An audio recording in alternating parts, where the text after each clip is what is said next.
Naomi Klein is one of the sharpest minds when it comes to linking war, capitalism, and climate change. So I thought it was a good opportunity to sit down with a fellow Canadian and talk about it. What do you think are the major lessons learned from the Iraq War for today's anti-war movement, if we can call it an anti-war movement? Yeah. I think our media needs to learn the lessons of that invasion, because there was so much media credulity that brought us into war. Just accepting straight up lies from the Bush administration at face value, using anonymous sources, where journalists were being manipulated to carry administration lies to the people. And we now know. And there were apologies, but that's not good enough if the minute the sort of drums of war start to beat again, we start seeing the same sort of deference to the generals on cable news, or people from think tanks that are funded overwhelmingly by weapons makers and oil companies going on television and parroting administration talking points and arguing for illegal wars. So, we can have big marches, but we need media responsibility. And we need a media environment that doesn't put people on television whose salaries are paid for by weapons companies. At the very least, they should be identifying those people not as representing a think tank, but as a think tank that is funded by weapons companies. Because one of the impacts of the invasion of Iraq and the occupation was that this was the most privatized war and occupation in history, which means that there is now a much larger military-industrial complex that is able to protect their business model, and and is interested in opening up new fronts for war. Why do you think the media in 2002 and 2003 didn't push back? And has it changed at all today? Has it changed at all? I mean, I think it's a little bit better, but we're not in it yet, and I hope we don't. But when U.S. missiles start falling, we start seeing that same deference. I mean, and we have already seen it in the Trump administration, right? We saw it, we saw anchors quoting Leonard Cohen. I am tempted to quote the great Leonard Cohen. I'm guided by the beauty of our weapons. Misquoting Leonard Cohen, I might say. He didn't mean it in that way. Which is such an affront to all Canadians, too. Exactly. Exactly. No, the greatest crime of all. I'm curious as to, do you see a lot of those parallels between that lead up to the Iraq War and kind of what we're seeing right now with regards to Iran? I don't see a lot of parallels, because that context was the Bush administration really taking advantage of the state of shock in the United States post September 11th, on the fact that this was an unprecedented attack on U.S. soil. Americans are not used to feeling vulnerable in ways that a lot of people in the rest of the world, unfortunately, have a lot more experience with that state of insecurity. And in that state of shock, the Bush administration in 2001, 2, and 3, in the lead up to the invasion of Iraq, took advantage of that profound sense of insecurity to rewrite a whole bunch of laws, to centralize executive power, and to obtain powers that now successive governments are able to use, right? And so I think we are still in the long tail of that power grab. Those of us who warned about the incredible dangers of concentrating power, of allowing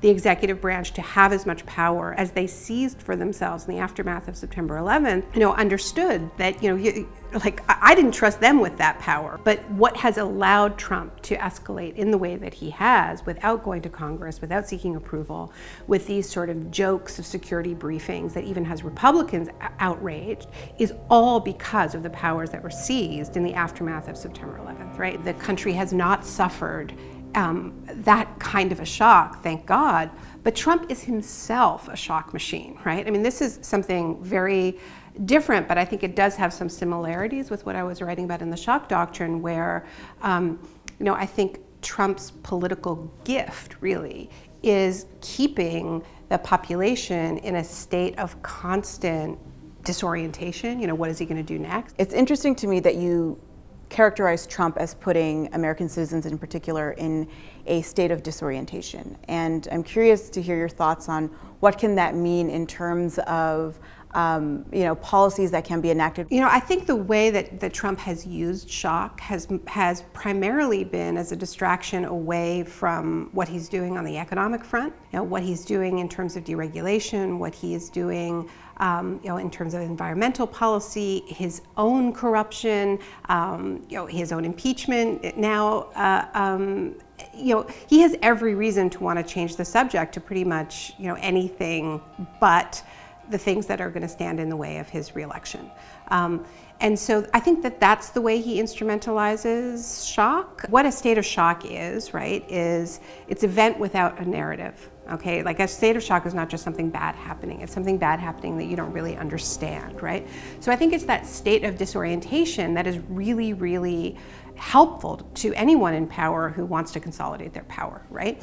And so what I think sets Trump apart is the sort of all-out war that he wages on reality all the time, right? This idea that truth itself is the enemy, right? And what you want is to just have people question facts, not believe anything, because that sort of allows you to do anything.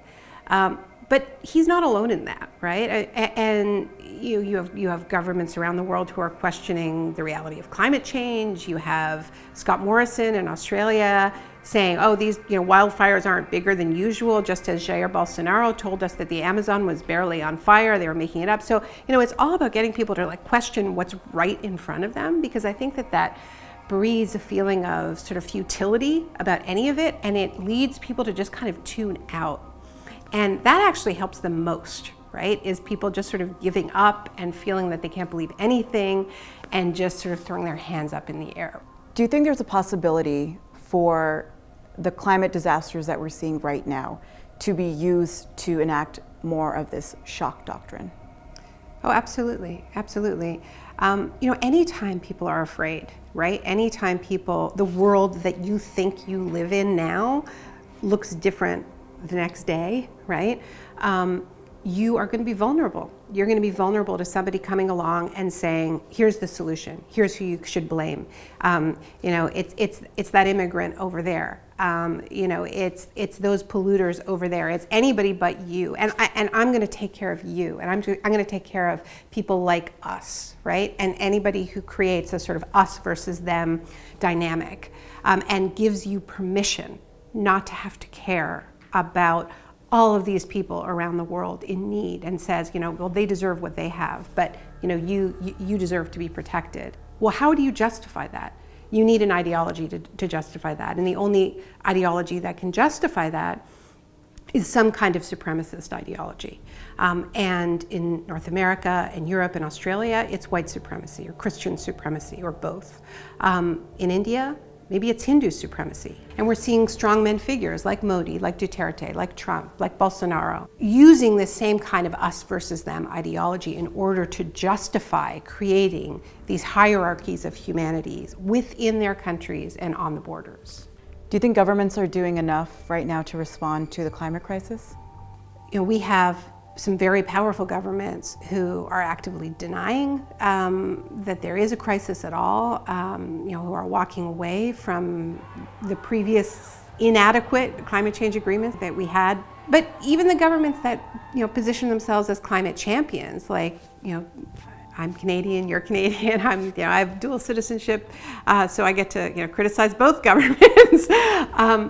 But in some ways, it's more straightforward to be dealing with somebody like Trump, who says, it isn't happening, it's a hoax, than to be dealing with somebody like Trudeau, who says, I'm a climate champion, this is the most important issue in the world, but we're going to buy ourselves, a $3 or $4 billion pipeline to bring, one of the highest carbon forms of oil in the world and export it to Asia and triple the capacity of that pipeline. I mean, all told, this pipeline is going to cost, about $13 billion by some measures, and possibly even more.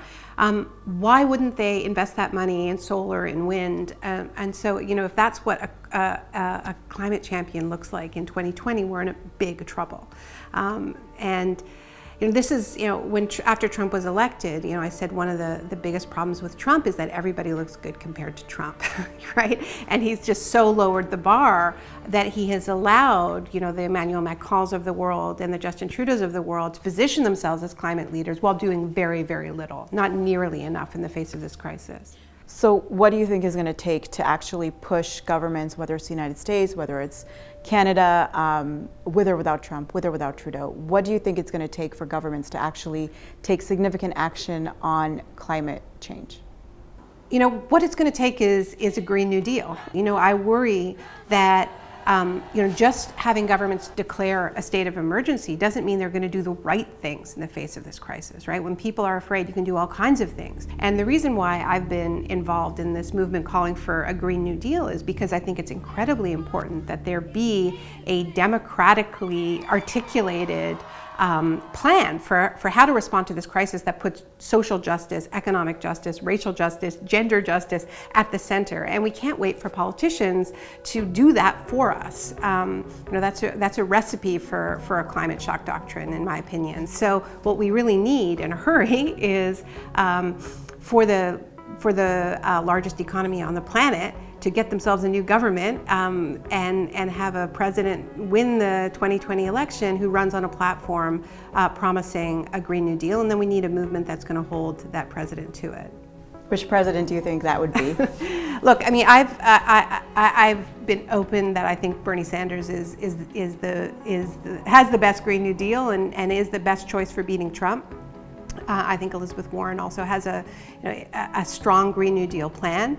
Whoever it is, I'll be supporting them to beat Trump, because this decade that we're entering into is, I can't express enough the extent to which the fates of just hundreds of millions of people hang in the balance of whether or not we get it together in the face of this crisis, right? The U.S. can't do it alone, but I think if the U.S. were to dramatically raise the bar, if there were to be a new administration that clearly understood the scale of the crisis, it would force the European Union to dramatically up its game. It would take the excuses away from India and China, who rightly say, well, why should we do this? It's our turn to develop. The U.S. is still continuing to pollute. It would be a true catalyst. How do you respond to critics of the Green New Deal who say that not only is it extremely expensive, but that it also relies on citizens having certain privileges? So I think what makes the Green New Deal different is that it is a plan really for the working class in the United States. It doesn't say, well, we all are just going to pay more for our green products, and everybody's going to have their expensive electric car, and it's you can have renewable energy, but you'll pay more for it. I mean, for a long time, the types of green policies that people have experienced have actually increased their cost of living, and so they have a right to be cynical. But what a Green New Deal says is, we're going to invest in public transit. We're going to make it affordable, and some municipalities are already deciding to make it free. That actively makes life less expensive and better for working people. The first Green New Deal policy that was unveiled, that was articulated beyond the framework, was a Green New Deal for housing, for public housing, by Alexandria Ocasio-Cortez and Senator Bernie Sanders.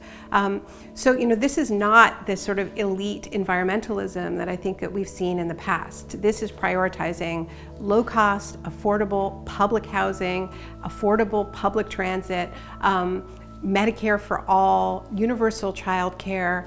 The mistake that the environmental movement has made for a very long time is that it hasn't prioritized these things. And so environmental action has, unfortunately, rightly gotten the reputation for being something that you can only care about if you don't really have anything better to care about. What a Green New Deal is about is saying we all have a right to care about both. Everybody cares about the end of the world. Everybody cares about the end of the month. And we need to design policies that don't force people to choose.